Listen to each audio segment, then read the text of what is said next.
Welcome to your deep dive. Today, we're going to be talking Taylor Swift. Oh, yeah. We got articles, bios, everything. We're going deep. All right. Way beyond just the headlines. It's fascinating. What's fascinating about her is that she hasn't just survived, she's thrived in this industry that's always changing. Right.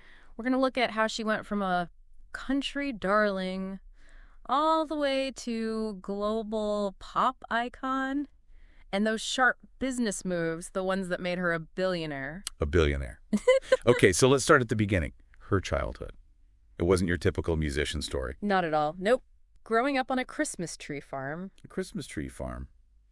In Pennsylvania. In Pennsylvania. Her parents were in finance, not the music biz. Really? Even then, you could see the hints of what was to come. You can. Like winning a national poetry contest at 9 years old. Oh, wow. I mean, yeah. You could totally see those songwriting skills. Taking root right there. Absolutely, yeah. But was she always into country specifically? Yeah. Interestingly, no. Early on, she loved musicals. She was performing in local productions. But it was country that really grabbed her. Artists like Shania Twain, the Dixie Chicks. Those were her early influences. Okay, so at 14, the family moves to Nashville. That's a big commitment. Did she just instantly get discovered? Not quite. Even with the raw talent, she faced hurdles. At 15, she signed with Sony ATV for publishing, but actually left RCA Records. She left them. Why? They wanted to wait until she was older to launch her career. Mm-hmm. But she felt ready to go. She knew what she wanted. Talk about knowing your worth. Yeah. But this is where it gets really interesting. She ends up at the Bluebird Cafe in Nashville, which is pretty legendary. And it changes everything, right? Exactly. There she caught the eye of Scott Borchetta, who was starting his own label, Big Machine Records. He signed her, and that set the stage for her debut album in 2006. And it takes off, especially with country fans. But she was touring even before that. Absolutely. Opening for some huge names, too. Think Rascal Flatts, George Strait, even Tim McGraw and Faith Hill. Wow. Imagine learning stage presence from those veterans. It's incredible. She wasn't just recording, she was building a live performance career simultaneously. Okay, so debut album's a hit. Second album, Fearless, Huh? wins her CMA Entertainer of the Year, which, for anyone who doesn't know, that's the biggest honor in country music. It is. Huge. But then things get a little rocky. This Grammy performance with Stevie Nicks, it wasn't all smooth sailing. It was a pretty iconic pairing on paper. But yeah, the backlash is real. Some critics really came down on her vocals. Toriel. One even predicted her career would tank overnight. Ouch. But she doesn't just brush it off. This seems to be a turning point in how she handles criticism. What's fascinating is she turns it into fuel for her songwriting. What, how? The song Mean from her next album, Speak Now, a lot of people believe, it was directly aimed at those critics. And it wins a Grammy. Whoa, there's that resilience. But even Stevie Nicks herself defends her. Comparing her to music legends, it's clear she sees something special. But this is where Taylor makes a huge shift. She starts moving away from country and into pop territory. And it's partially because of the Grammys. Her fourth album, Red, is a huge global success, blending country and pop. But it doesn't win Album of the Year. Oh. And Taylor has said that that was a driving force behind her decision to go fully pop with 1989. Hold up. So she reinvents her whole sound because of one award. That's kind of badass. But it wasn't just a random choice. Right. There are specific things that she did to make 1989 work as this huge pop statement. This is where her business smarts come in. Right. 1989 is super 80s inspired. She collaborates with pop hitmakers like Max Martin and Shellback. And the music videos, they become these mini movies, really amplifying the whole visual element. It's like she understands how to create a world around the music. And it pays off big time. It does, yeah. 1989 is this mega hit. She's on top of the world. But as we'll see, there are bumps in the road ahead. Yeah. She has to deal with. Some pretty intense public scrutiny. Bumps in the road. And Reputation, her next album, is definitely where things take a darker turn. Oh, yeah. She's dealing with feuds, bad press. It's all pretty intense. Yeah. It's a lot. And the music really reflects that. That lead single, Look What You Made Me Do. It's got a totally different vibe. Almost vengeful. This isn't the Shake It Off Taylor anymore. It's a deliberate shift. The whole album is about public image, betrayal, reclaiming your narrative. Musically, it's darker, edgier. It's her confronting all that negativity head on, turning it into art. And it works. Reputation becomes the top-selling album of 2017, even with a delayed release on streaming. Wow, that's huge. Her stadium tour is massive. It's like, yeah, she's been through some stuff, but she's coming out even stronger. It shows a different kind of connection with her fan base. It's not just about catchy tunes anymore. It's about sharing those deeper, maybe even messier Emotions. Right. But then Lover, we're back to a brighter, more romantic feel.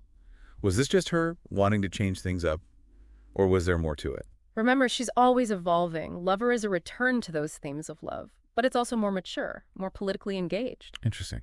Like, how so? You've got songs like You Need to Calm Down, which is a pretty clear statement about LGBTQ plus allyship. This is a side of Taylor we hadn't seen so openly before. And it's happening at a time when those conversations are getting louder. Yeah. More important. It feels like she's not just reflecting her personal life, she's engaging with the world around her. Exactly. Lover might not have broken the same sales records as Reputation, but it's critically acclaimed, praised for its honesty and vulnerability. It shows a different kind of strength. Totally. And then 2020 happens. The world kind of shuts down. But Taylor, she releases not one, but 2 surprise albums. Wow. Folklore and Evermore. This unexpected burst of creativity. It's fascinating how those albums captured the mood of that time. They're introspective, stripped down, focused on storytelling. It felt like a retreat from the chaos. And I think that resonated with a lot of people. Totally. They're comforting. Yeah. But also really smart lyrically. Like, she's processing everything that's going on, but in this very artistic, almost poetic way. And they both got rave reviews. It's a reminder that she can experiment, try new things, and still connect with her audience on a deep level. I love that. But while all this is happening, there's this major behind-the-scenes battle going on. Oh, yeah. The master recordings controversy? This one gets complicated, but it's important. Can you break down what happened and why it mattered so much to Taylor? In a nutshell, her old label gets bought by Scooter Braun, who now owns the master recordings of her first 6 albums. This means he controls those original versions, how they're used, how much they earn. It's a huge deal. Wait, so she wrote and performed those songs, but she didn't actually own them. How does that even work? It's common in the music industry, especially for artists starting out. They sign deals where they give up those rights in exchange for, well, getting their music out there. But later on, it can mean losing control of your own artistic legacy, and that's what Taylor was fighting against.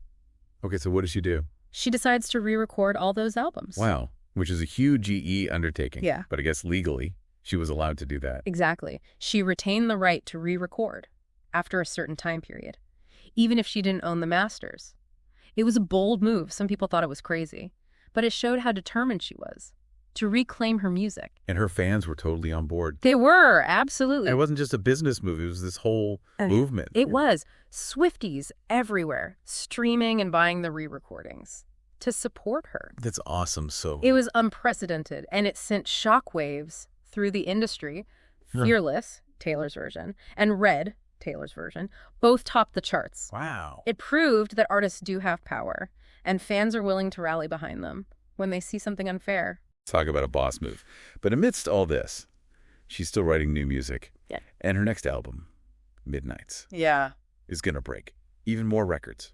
And Midnights, it does not disappoint. It really does. It drops in 2022, breaks streaming records on Spotify, becomes the second best-selling album globally, is massive. Huge. Anti-Hero, the lead single, really struck a nerve. Yeah. It's so personal.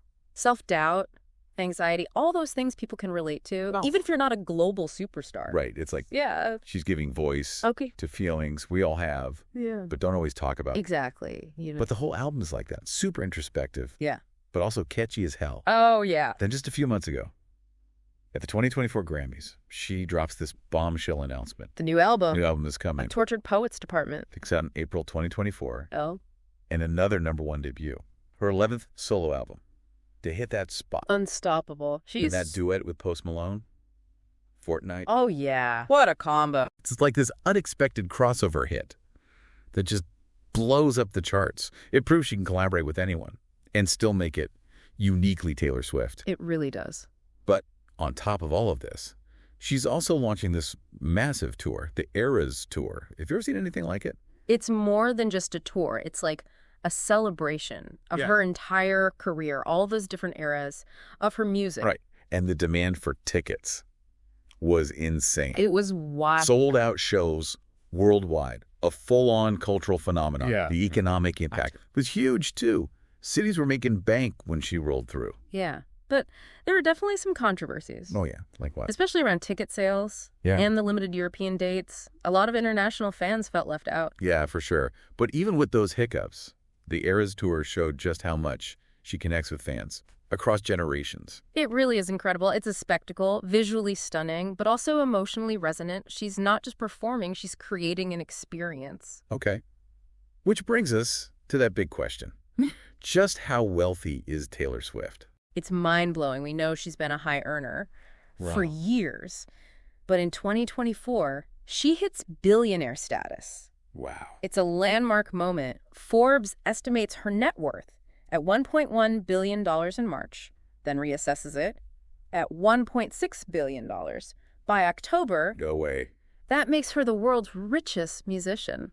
And it's mostly from music. We're not even talking about endorsements or side hustles. That's amazing. This is someone who built an empire by owning her talent, her business, and her connection with fans. Absolutely, yeah. But it's not just about the money. No, it's not. It's not. She's also been more vocal about her personal life, her political views, her philanthropy. She's always been private, but she started to share more of herself, especially through her music. Like how so? Soon You'll Get Better from Lover is a heartbreaking song about her mom's battle with cancer. Oh, wow. And she's been open about her own struggles with anxiety and body image. Makes her even more relatable. I think so. And her political engagement. It sparked a lot of debate. Yeah. That 2024 endorsement. Yeah. Elon Musk's comments. It showed how powerful her voice is, but also how polarizing those issues can be. It's a reminder that celebrities are people too, with their own beliefs and experiences, and whether you agree with her or not, she's using her platform to speak out about things that she cares about. And her philanthropic work is incredible. Yes. It's a huge supporter of education, disaster relief, children's hospitals. Yeah. I read that she's donated millions to libraries and literacy programs. That's amazing. It's clear that reading and storytelling have always been important to her. And she's giving back in a way that aligns with her passion. Exactly. But she's also branching out beyond music. Yeah. She's acted in a few films, though the reviews have been mixed. Yeah, Cats was a moment. But she directed the Fortnite music video. And it's actually really good. Yeah. So she's got a visual eye. And maybe directing is something she'll explore more in the future. Who knows what she'll do next? But one thing's for sure, Taylor Swift is always pushing boundaries, always reinventing herself, always captivating audiences worldwide. It's been a wild ride, and I don't think it's slowing down anytime soon. So there you have it, folks. From country sweetheart to pop icon, savvy businesswoman to cultural powerhouse, Taylor Swift is in a league of her own. What stands out to you about her journey? What makes her such a fascinating figure? That's something to ponder. Until next time, happy listening.